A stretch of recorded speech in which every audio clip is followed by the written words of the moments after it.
Bisa lihat kah? Bisa. Oh, bisa. Oke. Saya nggak lihat kalian ya, jadi kalau please bereaksi dengan bersuara, menandakan kalian masih dengerin saya dan tidak tidur. Oke. Ini kelanjutan dari yang dibawakan Bu Nana minggu lalu. Oke, jadi kalau kemarin kita udah belajar sampai dengan di brand positioning ya. Semoga nggak lupa ya urut-urutannya. Biasanya kita menggunakan ini kalau mau membangun brand baru ya. Jadi kalau brand yang sudah ada atau sifatnya rebranding ya perlu kita lihat dia di tahap yang mana gitu ya. Perlu dilakukan di istilahnya kayak kita nih dokter gitu ya. Perlu diperiksa di daerah mana gitu. Kira-kira secara umum kita memetakannya seperti ini ya. Nah, kita lanjut ya. Yang setelah dapat positioning, kalian ke brand attribute. Nah, apa sih itu brand atribut ya? Kalau saya suka memetakannya begini ya. Jadi, apa yang dibilang brand atribut adalah keunikan fitur sebuah produk, jasa, perusahaan atau brand, ya, di mana seorang pelanggan yang potensial akan menyeleksi dan menggunakannya dalam mengambil keputusan terhadap manfaat yang diperolehnya. Jadi dia akan memutuskan dia pakai brand itu atau enggak tergantung dari brand atributnya.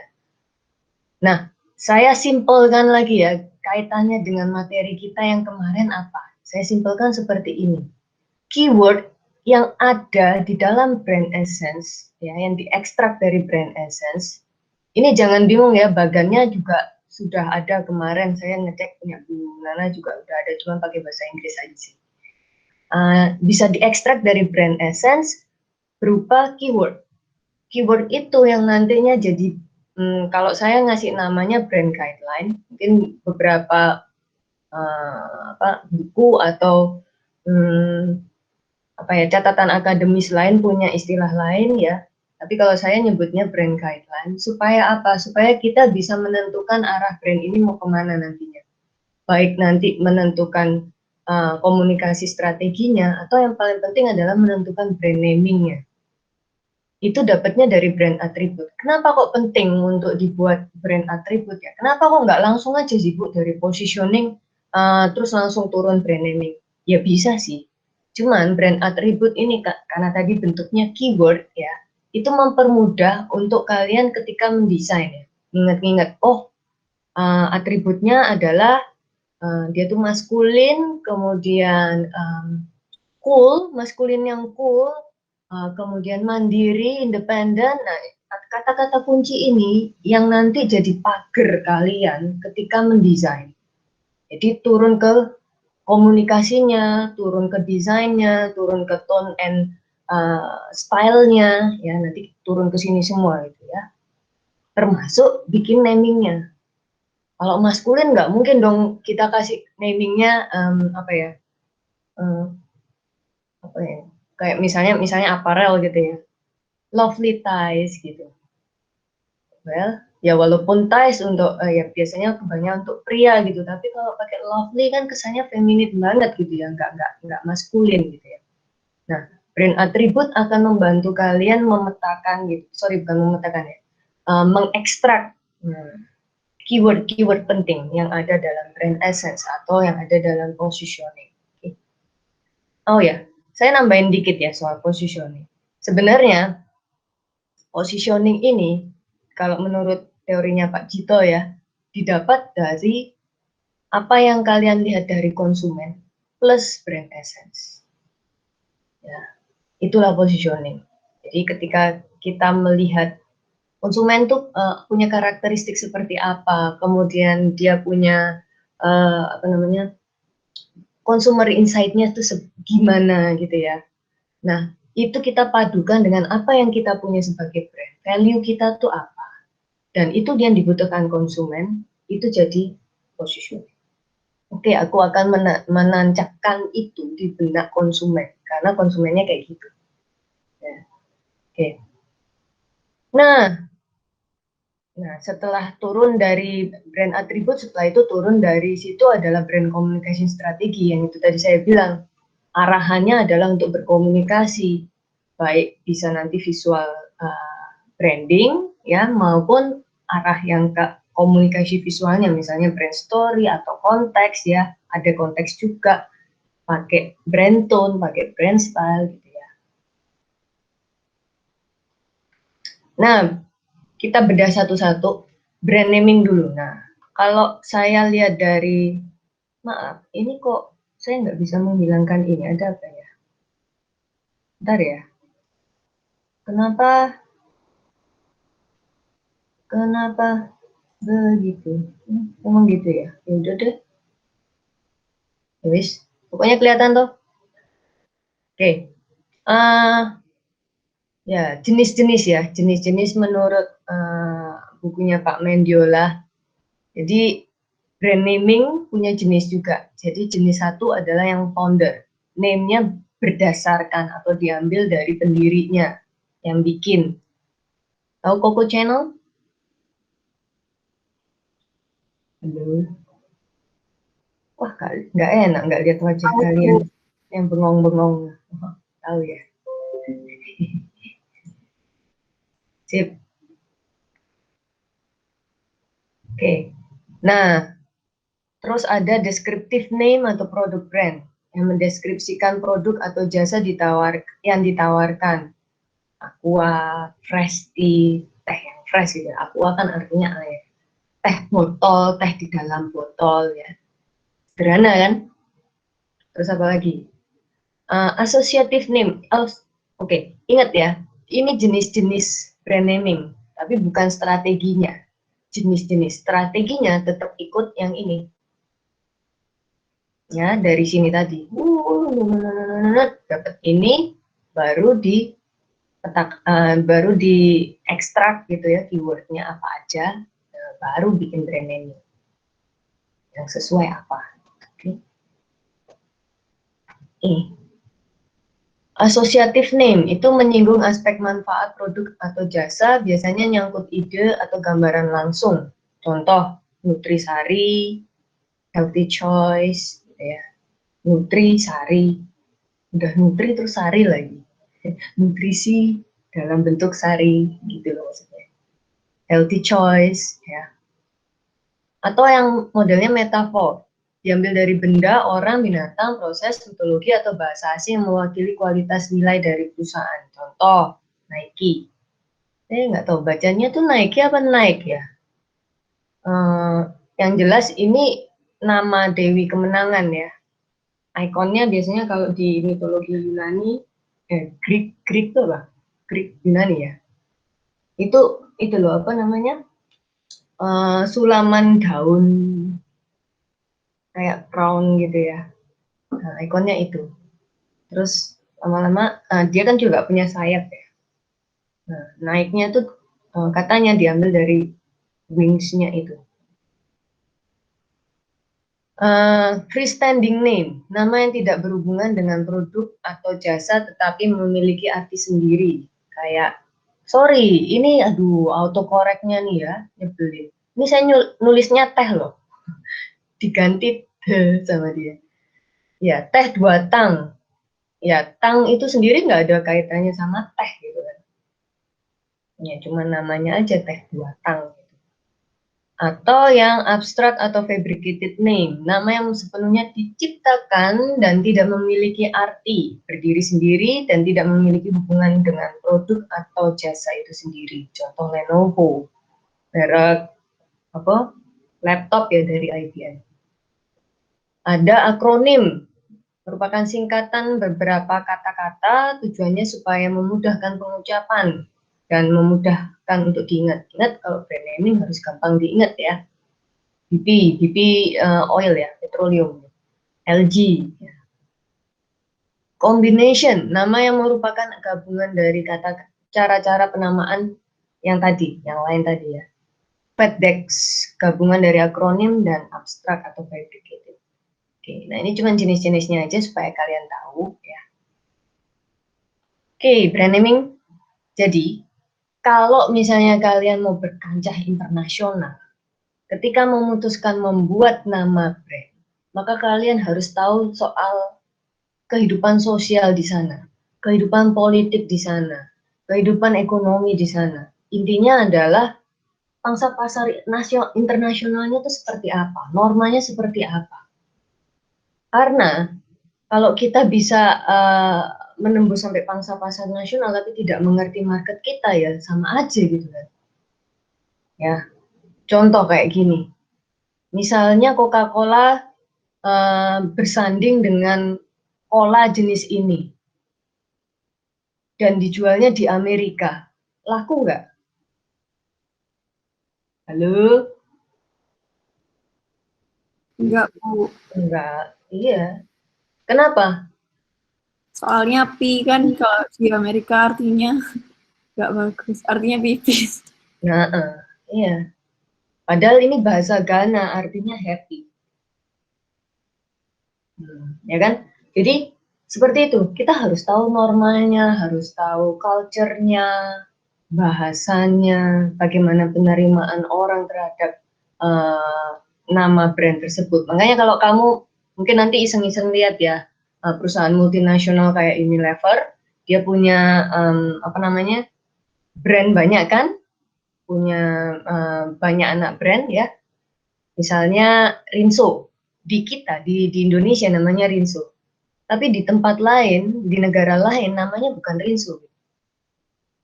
Dia menyesuaikan. Tapi produknya tuh Rinso. Jadi kalau kita cari Rinso di sana nggak ketemu. Kayak misalnya Molto. Di sini Molto. Di Inggris namanya Comfort.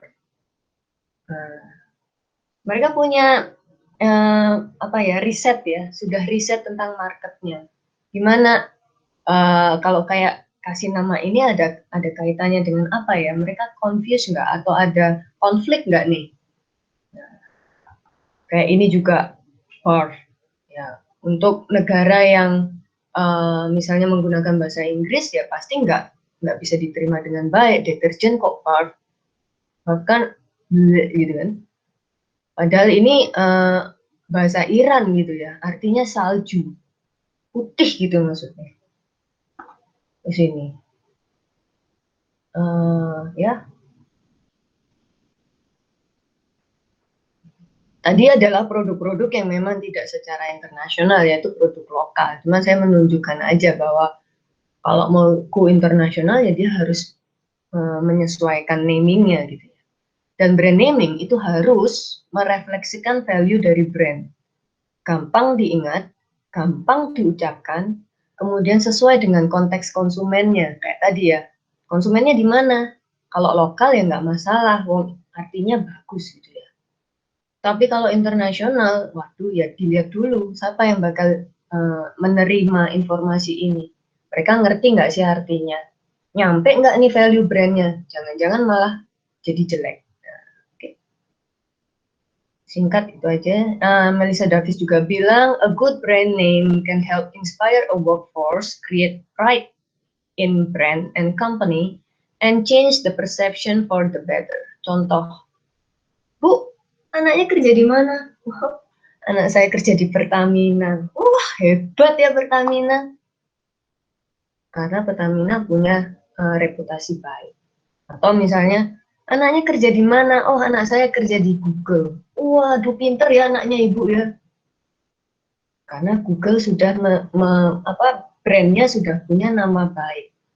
Jadi brand naming sendiri itu secara langsung juga merepresentasikan value dari brand, ya bisa langsung kelihatan lewat naming Google, Amina, Nike, Adidas, Apple dan sebagainya. Oke. Nah, turun lagi. Kalau tadi ya dari brand atribut, balik sedikit ya. Nah, dari brand atribut itu kita tadi bisa nemuin nama, ya. Kalau maskulin nggak mungkin dong namanya Loli bla bla atau Puffy something, nggak ya. Tapi ya sesuai dengan brand atributnya apa yang didapat dari brand essence tentunya. Nah, begitu kita masuk brand communication strategi, ini ada beberapa pendekatan.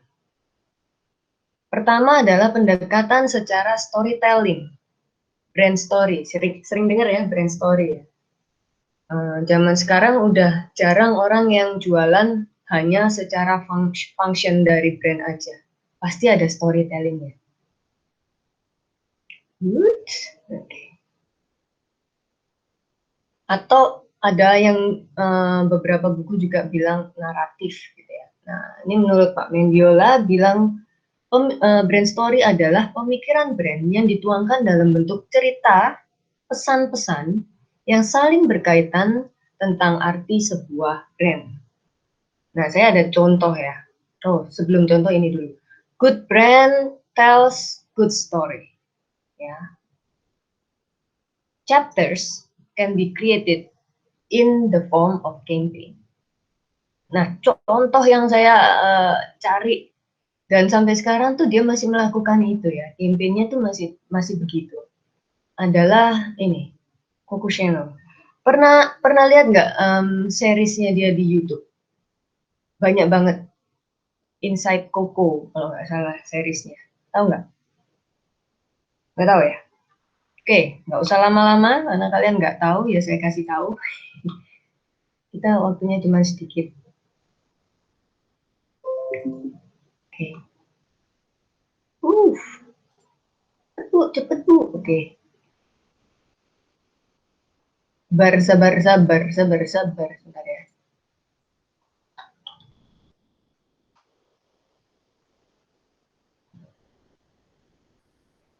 Inside Coco. Oke, saya pilih yang paling singkat dulu. Nah, ini seriesnya macam-macam ya. Jadi dia punya banyak. Yang terbaru bagus, bentuknya benar-benar story ya. Yang meranin Keira Knightley kalau tahu. Silahkan cari aja. Nanti itu semua bercerita tentang value-nya dia. Value brand-nya Coco. Chanel.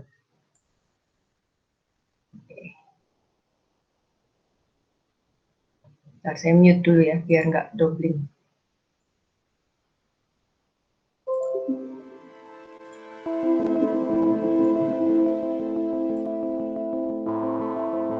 Once upon a time, there lived a little girl who hid her humble origins all her life and preferred to invent her own legend. Once upon a time, Gabrielle Chanel was born under the sign of the Leo to a traveling peddler and a laundress who died at 32, exhausted by life. Once upon a time, there was a father who abandoned his 5 children and had his 3 daughters sent away to an orphanage. At 12 years old, Gabrielle would never see him again. Forever after, she pretended that he had left to make his way in America. Once upon a time, there was an orphanage behind the walls of a convent, the Abbey of Aubazine, where Gabrielle spent nearly 7 years. The Romanesque purity of this ascetic world would inspire her sense of austerity and her taste for black and white, while the opulence of religious garments and ceremonial objects would spark her fascination with Baroque style, gold and colored gems in years to come. Once upon a time, there was a beautiful young girl who spent her days sewing and her nights singing in a cabaret before troops of cavalrymen. She was called Coco because she often sang "Who's Seen Coco" in the Trocadero. She always preferred to pretend that Coco was the nickname given to her by her father. Once upon a time, a young woman with a boyish allure refused to ride side saddle on the horses of a well-born cavalier, Etienne Balzan. She dressed like no one else, taking her inspiration from masculine attire and inventing new styles of hat, which she stripped off their birds and feathers to make them simpler, lighter, more chic. Her first clients were working girls, but society quickly followed. Once upon a time, there was a great love named Boy Capel. English, wealthy, and cultivated, he was the man of her dreams. He introduced her to literature, the Orient, and the esoteric. Boy helped Coco become Chanel. She decided to open her first boutiques in Paris, Deauville, and Biarritz. She wanted to work to win her liberty.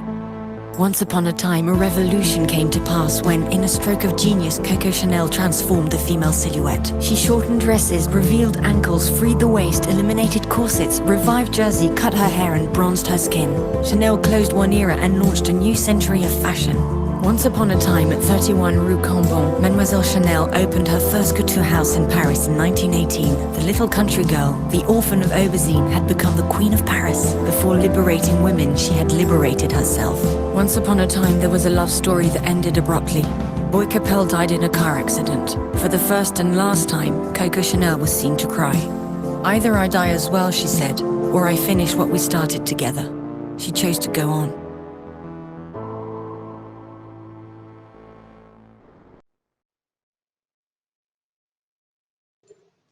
Ya, dari cerita itu banyak banget nanti yang kalian temukan tentang apa sih Koko gitu ya, apa sih channel, apa sih dibalik brand besar channel itu. Dan itu menarik sekali.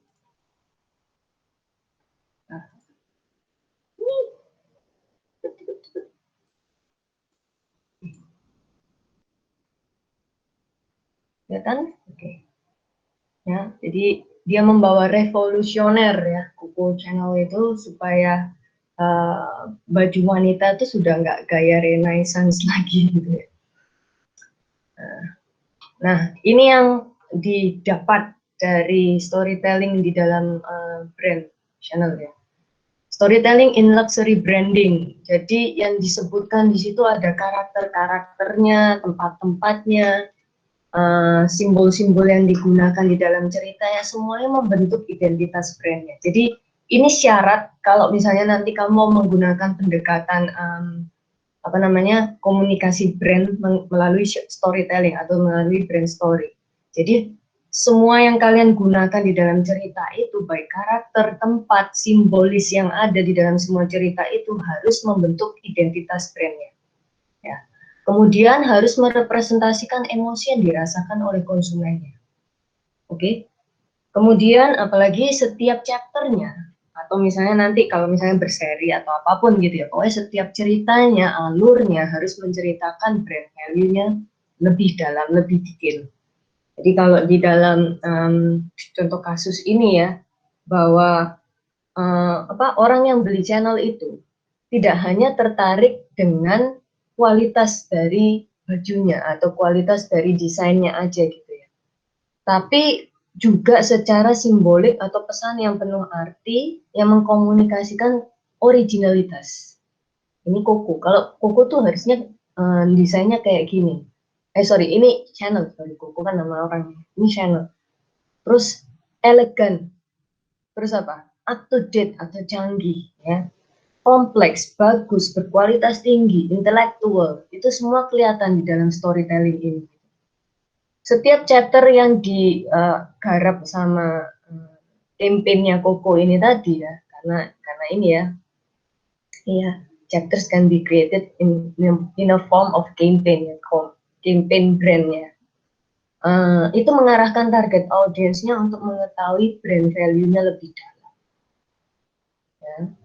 Dan dia memperkenalkan secara tidak langsung memperkenalkan positioning gitu ya, nancepin di benak konsumen channel tuh kayak gini. Ini loh aku. Kalau kamu seperti aku, kalau kamu punya share value yang sama kayak aku, yuk join aku. Itu branding. Ya. Jadi saya mau bilang ini supaya kalian nggak pusing, bingung ya. Kita kembali lagi dikit, agak bolak-balik biar nggak pusing. Jadi gini, brand itu persepsi, ya, letaknya di atas kepala sini. Bukan apa yang kalian rasa, bukan apa yang kalian cium atau apa, bukan secara tangible, enggak. Tapi brand itu intangible. Apa yang Anda rasakan, apa yang Anda feels gitu ya, emosi apa yang timbul, itu brand. Jadi ibaratnya begini, ini saya dapat dari seminarnya Pak Subiakto ya, kalau kalian nonton. Kalian makan coklat gitu ya, itu adalah kerjaannya marketing sampai kalian nggak beli ya, milih di toko gitu, kemudian beli merek itu, buka bungkusnya, makan, seret, masuk perut, dah. Itu kerjaannya marketing selesai sampai kalian konsumsi. Ya. Tapi kalau sampai kalian bilang, coklatnya enak, ya sudah sampai di atas ini, udah persepsi, ya kan? Enak, cantik, ganteng, indah, bla bla bla, itu kan semuanya perasaan ya, bukan sesuatu yang bisa dinalar kan? Itu sangat-sangat subjektif, benar? Krik krik. Thank you. Nah, itulah brand. Tugas kita membangun persepsi seperti itu.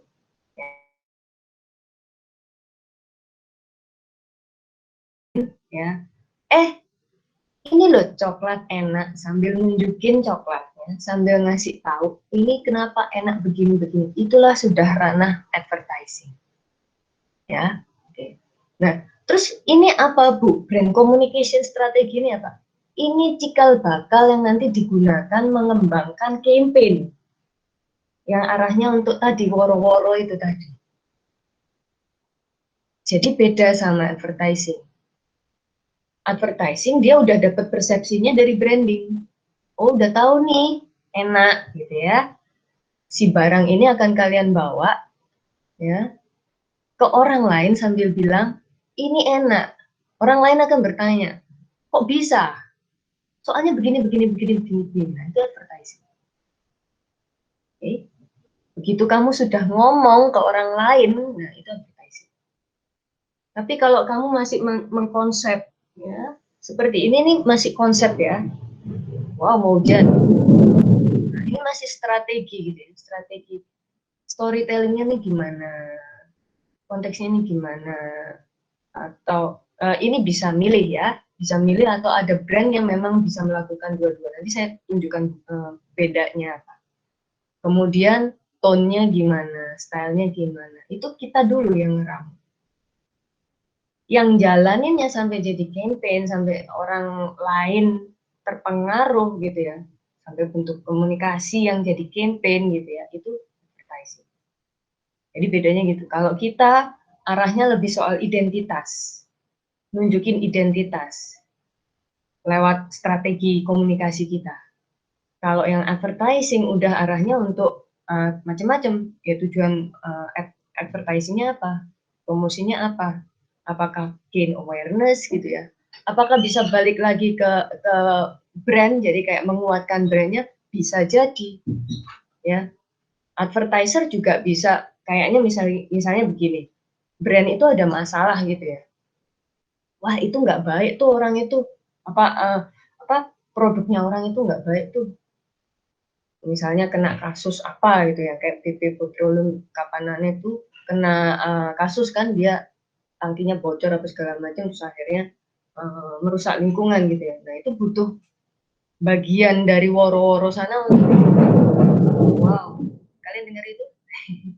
Sorry ya, bagian dari advertiser sana untuk ngasih nyebarin ini rumor gitu ya. Nggak rumor sih, nyebarin informasi. Nggak gitu, mereka itu bukan salah ya, mereka tuh sebenarnya ada begini, jadi memperbaiki supaya identitasnya nggak rusak. Bisa juga seperti itu, balik lagi ke dalam. Tapi itu urusan advertising. Kalau branding urusannya jaga identitas. Nah, produknya kadang bisa mirip, kayak misalnya McDonald's gitu ya, ngeluarin topi gitu ya. Yang satu bentuknya adalah topi inisialnya M. Gimmick ya, gimmick. Terus yang satu topinya adalah misalnya isinya makan sekarang dapat apa namanya, gratis Coca-Cola apa misalnya. Atau misalnya ngomongin soal campaign-nya lah. Kayak be healthy with McDonald's. Ngawur ya saya. Nah, misalnya begitu. Yang satu, yang ngomongin identitas, itu ranahnya branding. Yang satu, yang udah ke arah campaign, entah apapun itu tujuannya dia campaignnya, entah itu promosi, entah itu arahnya untuk campaign dari sebuah jalur strategi gitu ya, itu advertising. Ya, semoga dipahami. Kalau nggak paham nanti bisa tanya lagi. Saya lanjut dulu, panjang soalnya. Oke, itu tadi Koko ya. Jadi kalau story begitu.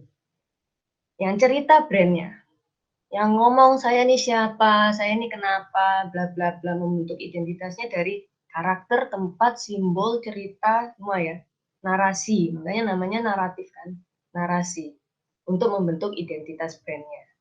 Ya, supaya bisa menceritakan brand value-nya itu dari sisi atau sudut pandang brand. Oke, sekarang ke brand konteks. Ini juga sama, bentuknya storytelling, tapi bedanya ya. Nih, brand operates in the context of an audience and their environment affects the audience, brand must be in the framework of its audience, be relevant to its audience rather than reacting to its competitor. So, kalau saya singkat bilang aja begini, brandnya itu bercerita lewat konsumen. Oke, contoh aja langsung, nggak lama-lama. My DNA is a funny little dictator.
Oke, sebentar, saya pakai ini dulu.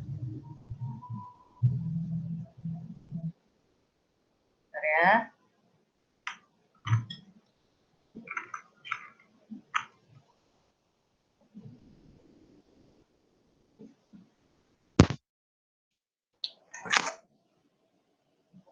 Suara saya masuk? Masuk. Oke. Kita mulai lagi. Jadi kalau ngomong konteks ya, itu ngomong dari sisi sudut pandang konsumen. Dari cerita dari konsumen yang bersinggungan atau punya value yang sama, share the same value dengan si brand. Ya, kayak gini, caranya memahami gini. SK2 ini apa sih? Produk apa sih? Skincare. Yes. Biasanya kaitannya sama apa? Kenapa kok orang pakai skincare? Biar awet muda. Ya, biar awet muda. Intinya adalah untuk penampilan, kan? Orang yang peduli dengan penampilan, bukan? Arahnya kalau misalnya kalian tarik white test itu ya, arahnya pasti ke balik-balik soal percaya diri, ya kan? Self esteem dan sebagainya untuk membentuk itu kan. Aduh, kalian dengar saya ya? Suara saya kurang keras nggak? Dengar, Bu. Dengar, Bu. Soalnya hujan deras banget. Oke. Nah, dia punya jenis produk yang seperti itu. Maksudnya sifat produk seperti itu, value-nya seperti itu. Ketika dia cari lebih dalam lagi, ternyata itu berpotongan dengan apa sih yang dibutuhkan sama konsumennya selama ini. Kenapa kok orang pakai make up? Ya. Untuk bangun confidence, build confidence. Dan kadang confidence itu bisa hancur karena misalnya orang udah dicekokin kayak nggak bisa nggak, kamu tuh pendek, nggak bisa nggak, kamu tuh bodoh, dari lahir tuh bodoh misalnya itu. Ya kan? Nah, itu dia coba mengangkat dari tema-tema yang ada di sekitar dan dekat dengan konsumennya, relate dengan produknya dia, walaupun produk dia ya sebenarnya nggak ada hubungannya dengan si permasalahan orang itu, tapi share the same value gitu, bahwa yuk confidence lagi gitu. Yuk jangan menyerah dengan dirimu gitu. Nih ada produk bagus nih, baru jualan gitu ya. Nah, SK2 ini menurut saya nggak cuman pendekatannya nggak cuman naratif, kontekstual aja, tapi juga ada yang sifatnya naratif, yang brand story. Ada beberapa yang sifatnya kayak dia dari sisi produknya, cerita. Aku nih gimana? Produk ini gimana? Nah, cuman banyak kampanye dia yang arahnya untuk memperlihatkan sisi konsumen. Biar dapat apa? Biar dapat, oh iya, aku sama kayak kamu. Ya wes, aku percaya mbak kamu. Gitu. Intinya tuh gitu. Brand tuh kan intinya gitu. Paham ya bedanya ya? Sudut pandang konsumen, sudut pandang brand. Tapi dua-duanya sama-sama mau ngasih tahu value dari brandnya. Oke? Oke. Sekarang brand style. Nah, brand style itu apa sih? Come from the brand essence, that is the value of the brand. Nah, brand style itu adalah karakteristik dari brand yang terlihat dari cara brand itu memperlihatkan dirinya gitu ya. Dari functionnya, dari servisnya gitu. Kemudian setelah brand style ada namanya brand tone. Kalau brand style itu karakteristiknya ya yang terlihat dari function dan servisnya, kalau brand tone itu lebih kayak suaranya. Jadi gimana sih dia berbicara, bagaimana dia melafalkan kopinya gitu ya, atau bagaimana kalau misalnya dia seorang, nah ini kayak tadi ya, karakteristiknya adalah maskulin, nggak mungkin dong ngomongnya hai gitu, ya kan, nggak cocok gitu ya. Nah brand tone tuh seperti itu, how they communicate, pitch-nya atau nadanya, suaranya tuh gimana ya. Comes through apa? Bisa dilihat dari apa? Dari desain, dari language-nya. Ini pasti berkaitan, kayak tadi saya bilang, kalau karakternya maskulin nggak mungkin dong pakai pink. Ya, kalau karakternya maskulin nggak mungkin dong language-nya atau kopinya, kamu sudah makan belum? Nggak cocok. Ya. Nah, ini contoh. Etut, nggak tahu ngomongnya gimana, pokoknya gitulah. Ini saya kemarin sampai malam nyari ya, aduh, nggak tahu kenapa, kok kayaknya udah nggak diperbarui lagi yang baru ya websitenya. Jadi yang saya nemu tuh udah lama sebenarnya, tapi secara story, nah secara value ternyata masih sama. Oke, jadi itu seperti ini. Kalau kalian lihat ya, karakternya bisa dilihat dari cara dia ngomong. Nah, cara dia ngomong apa? Life is sweet. Coba lihat fontnya, ya, karakter fontnya itu adalah tone-nya, ya, fontnya adalah tone dianya. Oh, oke, sweet banget ya. Kelihatan kan? Berarti kebaca kan karakternya sweet. Oke.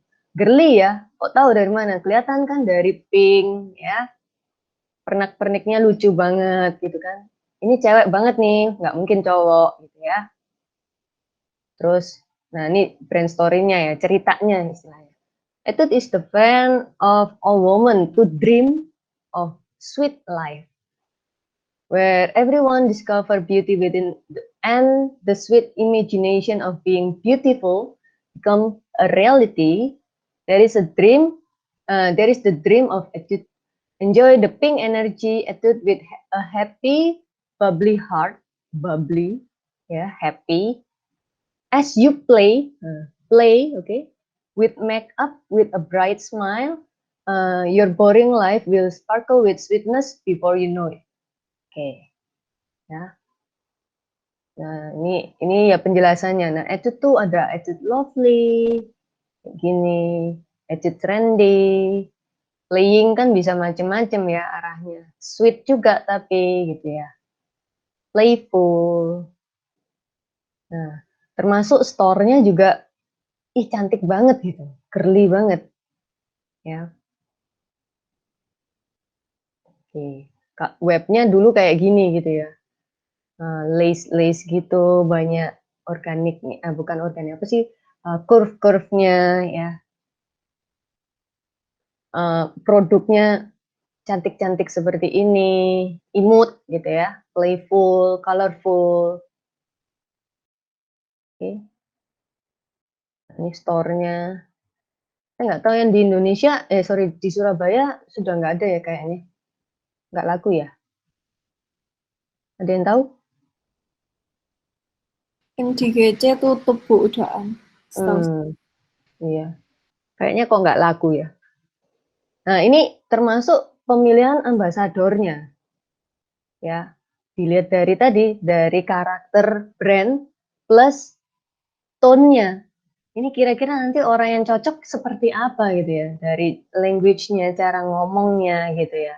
Karakternya disesuaikan gitu ya. Ada dari tahun 2001 sampai 2006 ada Song Hye Kyo. Ya dulu dia masih remaja, masih cute, imut, centil, nakal gitu ya. Kadang cute, kadang seksi gitu ya. Tapi semakin kesini kan semakin tua ya.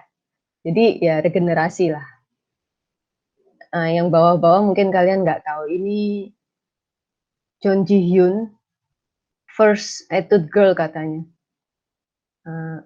Artis kayaknya ini. Terus SES ini girl band cukup terkenal dulu ya. Generasi K-pop pertama. Ya mungkin kalian lebih familiar ini. Nah, dari sini terus 2006 terus ini Goara sama Jang Keun-suk. Terus Yoo Seung Ho. Atau orang ini di mana ya sekarang. Terus Lee Min Ho sama Park Shin Hye ngambilnya yang populer-populer di kalangan remaja, yang lovely, yang centil, playful gitu ya, image-nya gitu. Walaupun mereka kalau artis ya pasti juga ada peran yang di luar itu ya, tapi yang di highlight yang lebih yang di eranya dia sedang memerankan lovely, centil, playful, sassy gitu ya. Ini mulai merajai ke apa namanya SM. Kalau yang tahu SM tahu ya SM, artis-artisnya SM. Dan yang terbaru ini Doa ini saya tahunya Doa dari Produce 48. Jadi dia salah satu kontestan di sana, cukup menonjol karena memang imut orangnya gitu ya. Tapi ketika Produce itu selesai gitu, dia punya karir lagi di drama yang web drama kalau nggak salah. Nah, itu juga membuat dia melejit. Dia punya band juga, tapi saya rasa kok nggak terkenal ya, nggak seberapa terdengar soalnya. Ya yang terbaru si anak ini. Nah ini memang karakternya yaitu centil, sassy gitu, jahil, nakal gitu ya. Pas sama karakter dari brand. Jadi kalau pilih ambasador juga harus dipasin gitu ya. Image yang keluar dari si ambasador dengan image brand sama nggak? Gitu. Ini yang baru, yang saya kemarin berhasil nangkep dari yang baru. Oh, sekarang agak lebih dewasa dikit. Kalau yang tadi mungkin karena perkembangan tren juga ya, dan usia remaja yang sekarang preference-nya lebih tinggi, maksudnya lebih dewasa, lebih mature daripada yang sebelumnya. Makanya lambat laun dia bergerak pada naik sekarang, lebih sedikit mature, cuman tetap playful-nya masih ada. Ya, introducing attitude ini tetap masih ngomong soal sweet moments ya. Terus ada kok yang dia kemarin tuh bilang, nah ini come play with us in pink and peaceful energy. Jadi arahannya dia tuh bukan kayak kosmetik ini sehat, natural dari alam, bla bla bla. Enggak, playful. Dengan color, dengan apa, yuk cobain ini, cantik ya, cobain ini, keren ya, gitu. Arahannya tuh seperti itu. Dan memang konsumernya dia masih yang di taraf psikologis dan behavior yang seperti itu, ya. Ups. Nah, sekarang Natural Republic. Kita lihat perbedaannya. Ini benar-benar beda banget. target audiensnya juga jauh lebih dewasa daripada yang adult ya, yang masih suka main-main gitu ya. Lebih ngomongin soal, sorry kepotong, lebih ngomongin soal produk ini dari alam. Nah, ini beda, pendekatannya beda, karakternya juga beda. Kamu lihat dari tone-nya ya, dari warnanya ya kan, dari font-nya yang digunakan, semuanya jauh lebih dewasa, lebih kalem, sesuai dengan konsepnya Journey to Nature. Warnanya warna-warna earth tone gitu ya. Nah, oke. Nah, yang di-highlight adalah tentang kandungan dari kosmetiknya yang berasal dari alam. Ngomongnya juga arahnya lebih ke situ, konsentrasinya lebih ke situ, bahwa kalau dari alam ya mestinya lebih baik, dalam tanda kutip gitu ya, lebih baik untuk kamu gitu. Punya kandungan alam yang baik gitu ya. Termasuk kemasannya secara visual brandingnya ya, juga disesuaikan. Penggunaan warna, penggunaan font ya, pemilihan grafisnya, walaupun memang ada yang pakai grafik gitu, tapi enggak yang cantik centil gitu, enggak, tapi lebih arahnya serius sedikit, menonjolkan nature ya. Oke. Lebih banyak menggunakan kayak ini isinya apa sih? Nah, dilihatin ingredients-nya ya kan. Kalau kita belajar visual branding kan gitu ya. Informasi apa yang bisa timbul dari sebuah, kalau itu produk ya packaging. Ya, kalau itu orang ya mungkin pembawaan dia, entah bajunya, sisiran rambutnya, cara jalannya, cara ngomongnya dan sebagainya. Termasuk tokonya pun dibuat nature, seperti nature, karena ngomongnya journey to nature. Natural. Ini dalamnya tokonya, tapi sekarang kayaknya udah nggak gini nih, kayaknya waktu ada acara aja sih, special occasion gitu, dibuat seolah-olah ya kamu kayak belanja di dalam hutan gitu. Back to nature gitu. Nah, apa sih yang mau disampaikan sama dia, value-nya atau apa sih? Ya harapannya dengan memberikan image seperti ini ya, secara visual, secara experience, mereka bisa relay value dari brandnya. Brandku natural, tanpa harus ngomong ini dari alam, enggak, cuman secara visual aja udah bisa kelihatan gitu ya. Ya kalau kamu baca produknya baru bisa kelihatan, baru bisa tahu, oh ini dari aloe vera, oh ini dari apa, diambil dari apa dan seterusnya. Nah, yang dipakai juga bintang-bintang atau aktor-aktor yang lebih dewasa gitu ya, bukan yang centil, yang apa gitu. Ya, ini mendiang. Nah, saya nggak tahu yang baru siapa ya. Nah, ini tampilan yang baru. Tampilan yang baru untuk apa namanya, webnya. Nah, ini kemarin yang saya nggak bisa nemu ambasador yang terbaru sekarang siapa. Saya nggak ketemu. Cuman setahu saya kalau dia masih ngomong soal nature, karena itu value brandnya ya, nggak mungkin berubah gitu ya. Nggak mungkin ambasadornya tiba-tiba siapa gitu ya, bintang cilik siapa gitu. Itu agak susah relate-nya, kecuali dia ada campaign tertentu yang tematik misalnya begitu ya, yang bukan sesuatu jangka panjang gitu ya. Itu bisa. Oke, ini yang terbaru tampilan webnya. Masih menonjolkan ingredients, ngasih tahu nih dari alam. Ya. Oke. Ini jam berapa? Masih mau lanjut apa stop dulu?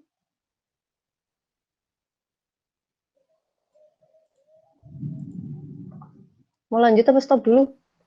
Lanjut nggak apa-apa, Bu. Lanjut ya. Lanjut ya. Oke. Ternyata cepet, nggak selama yang saya kira.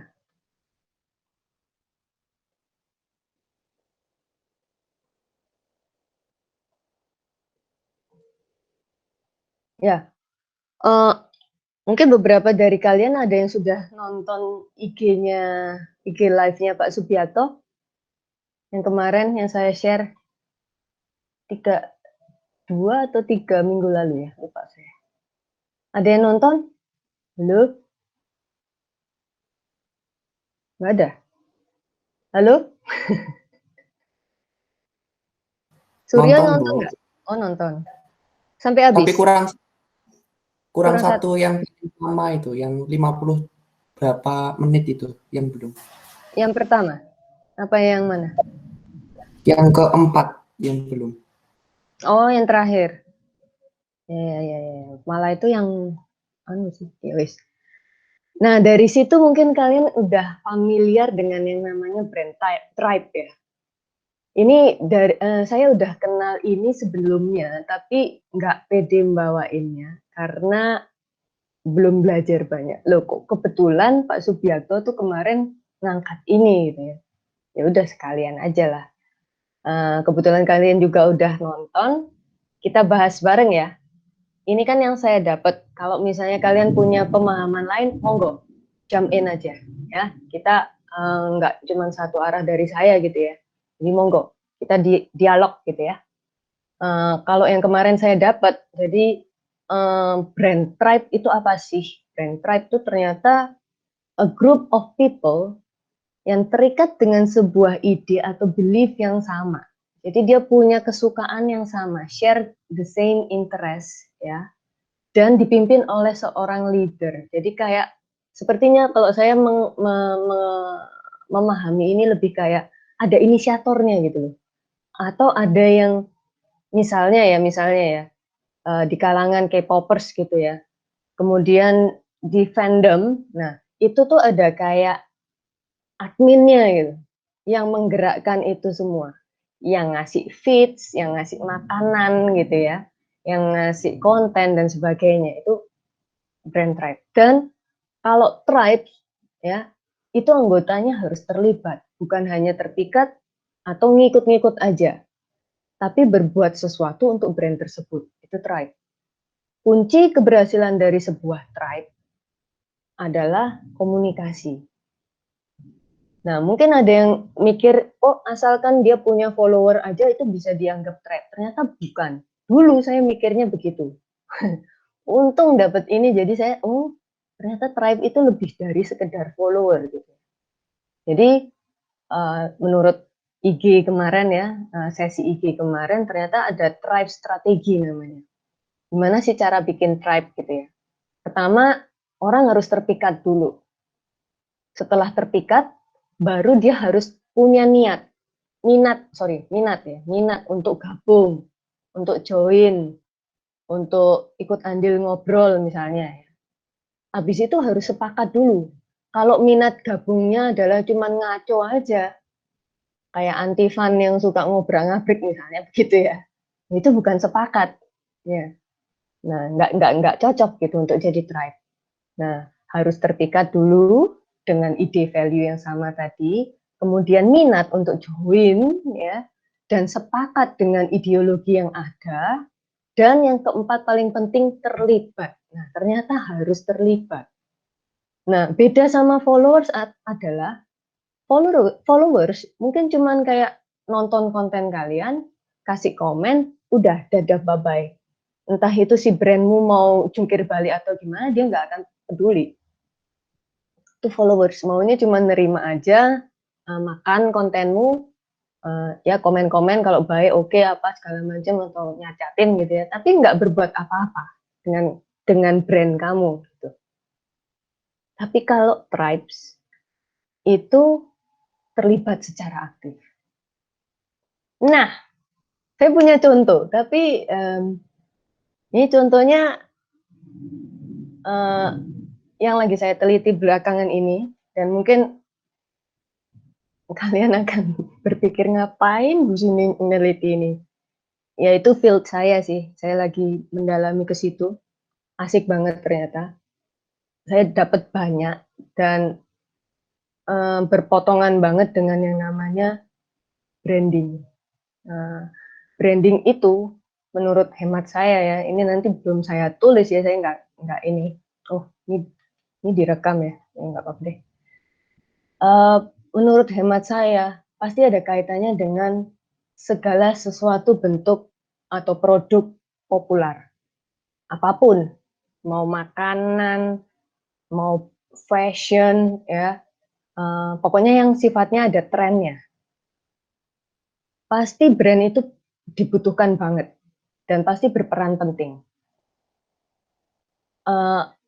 Salah satu pembicara terakhir tuh, keempat kalau nggak salah ya, yang di IG-nya Pak Subiakto itu, dia di IG-nya nulis, yang Pak Kris apa itu nulis, pokoknya sesuatu yang punya value itu bisa dianggap produk. Nah, gara-gara itu ya, saya semakin yakin bahwa yang saya angkat sekarang ini bisa dianggap produk. Produk itu pasti punya identitas. Harus punya identitas, sorry. Kenapa? Kalau enggak ya nggak bisa dimarketingin. Ya cuma sekedar barang kamu taruh gitu aja. Beli ya beli terserah. Tapi kalau nggak ada identitasnya nggak bisa berkomunikasi. Nah, oke. Balik ke sini ya, terlalu jauh saya. Balik ke sini, oke. Saya mau nyontohin tribe itu kayak apa. Ya, tapi sebelum ke situ, saya kasih tahu dulu ternyata di dalam tribe itu sendiri mereka tuh kayak terbagi jadi dua menurut Pak Subiakto ya. Jadi ada dua jenis tribe. Pertama tribes yang dari brand advocate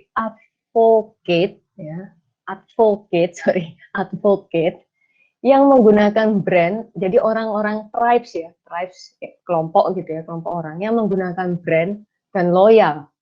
Dan itu dilakukan secara fisikal. Maksudnya apa? Dia mengkonsumsi. Dia sudah punya experience yang secara fisikal dengan si brand. Misalnya baju udah dipakai, dia ngerasain sendiri. Misalnya makanan udah dimakan, ya dia sudah langsung makan, bukan dari omongan orang lain ngomong itu enak, enggak. Itu advocate.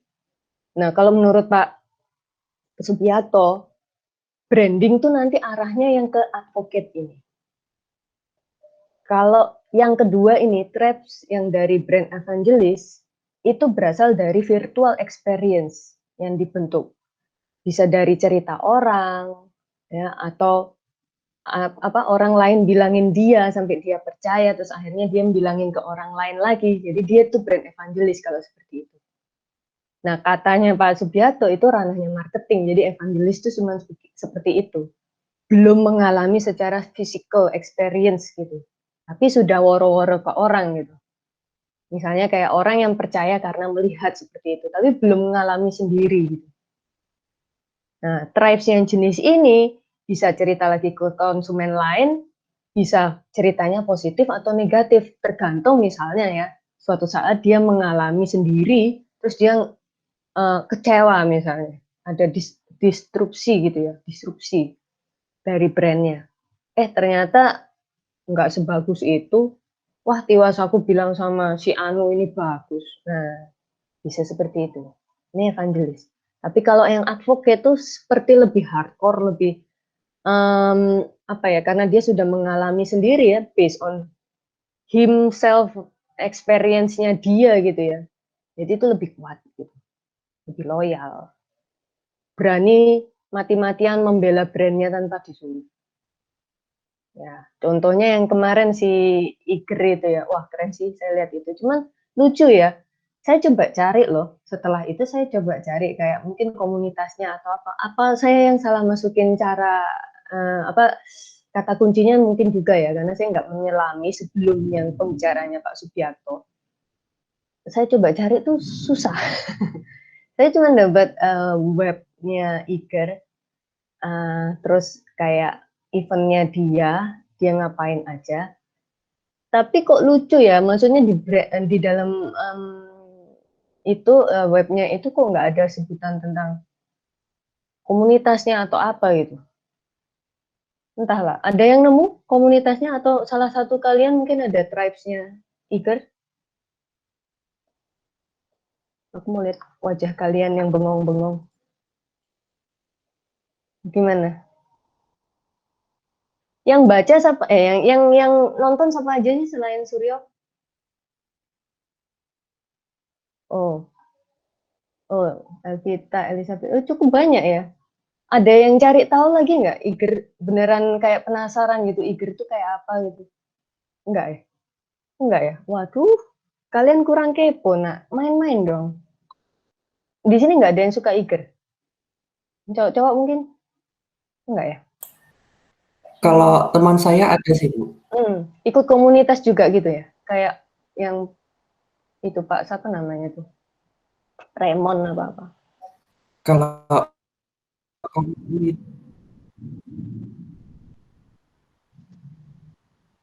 kalau komunitas atau Komunitas enggak gitu ya? kurang tahu sih, Bu. Hah? Tapi kayak dia suka pergi daki gunung sama teman-temannya, terus kayak foto-fotonya tuh selalu kayak kelihatan banyak. Oh, pakai Iger gitu ya? Nggak tahu lebih dalam sih, Bu. Tapi kayak saya tahu dia pakai Eiger tuh banyak produknya gitu. Sering kelihatan di fotonya kayak gitu sih. Oke, Iya, oke. Bu. Ya. Ya, next time lah.